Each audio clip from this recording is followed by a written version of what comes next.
নমস্কার বন্ধুরা, my loving কিচেনে আপনাদের সবাইকে স্বাগত। এখন চলছে কাঁচা আমের সিজন।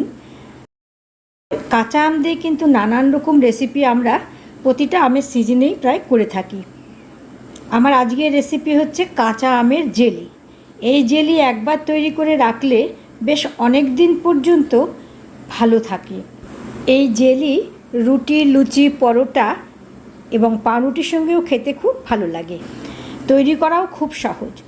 চলুন দেখে নিই রেসিপিটা। আমি প্রায় 800 গ্রাম পরিমাণ আম নিয়েছি।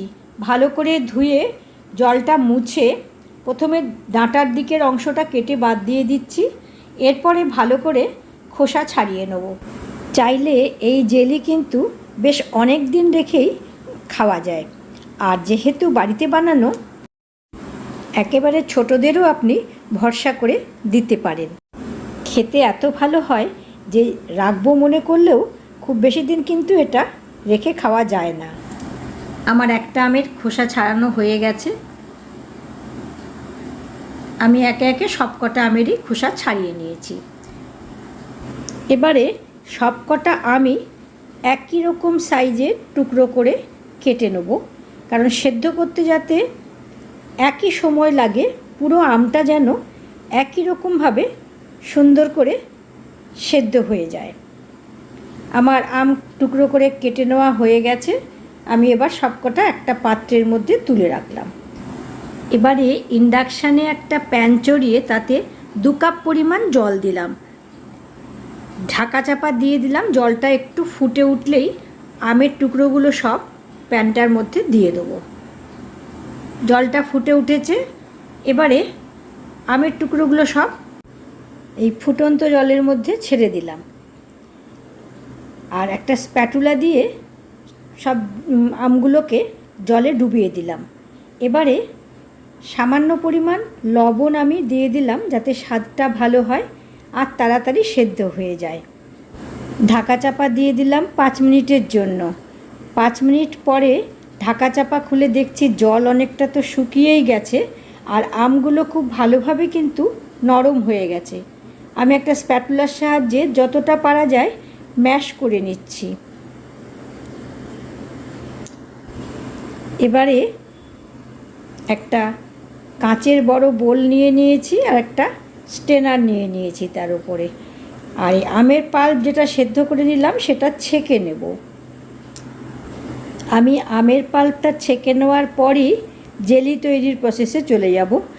আপনারা চাইলে কিন্তু আমটা একেবারে ঠান্ডা হয়ে যাওয়ার পর মিক্সার গ্রাইন্ডারে পেস্ট করে নিয়ে তারপরে ছেঁকে নিতে পারেন। এই স্প্যাটুলার সাহায্যে চেপে চেপেই কিন্তু আমি পুরো আমের পাল্পটা ছেঁকে বের করে নেব। পাল্পটা আমার ছেঁকে নেওয়া হয়ে গেছে। দেখুন কতটা স্মুথ হয়েছে পাল্পটা। এবারে জেলি তৈরির জন্য ইন্ডাকশানে একটা প্যান চড়িয়ে তার মধ্যে পুরো পাল্পটা আমি ঢেলে দিচ্ছি। ছেঁকে নেওয়া পাল্প হয়েছে আমার মেজারিং কাপের 1/4 কাপের মতো। এই কাপ অনুযায়ী আমি চিনি ব্যবহার করব। এবারে পাল্পের মধ্যে আমি মেজারিং কাপের 1 কাপ চিনি দিলাম। 1/4 কাপ পাল্পের জন্য 1 কাপ চিনি। চিনি এবং আমের এই মাপটা জেলি তৈরির পক্ষে কিন্তু একদম পারফেক্ট। আমের পাল্পের সঙ্গে চিনিটা খুব ভালোভাবে মিশিয়ে নিচ্ছি। আর ইন্ডাকশানের হিটটা রাখতে হবে মিডিয়াম টু লোয়েতে।